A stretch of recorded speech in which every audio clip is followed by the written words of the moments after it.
PWA, c'est Progressive Web App. C'est une nouvelle façon de construire son site web.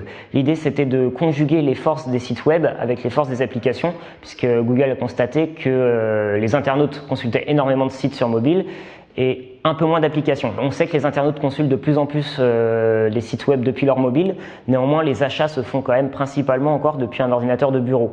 Là, l'idée, c'est d'avoir aucun temps de chargement, que ce soit très souple et d'augmenter la part d'achat sur mobile. Le site en PWA, il est rapide. On parle d'un chargement en 80 millisecondes.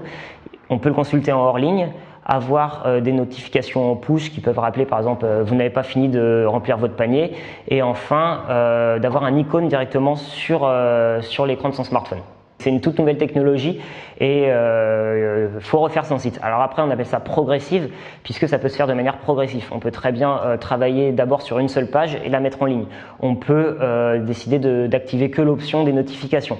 Donc tout dépend du budget. Si vous avez du budget, vous pouvez passer tout votre site en PWA. Si vos moyens sont un peu plus limités, vous pouvez commencer par telle ou telle partie. Néanmoins, c'est très important de s'y mettre puisque les mobiles sont aujourd'hui la première connexion des internautes.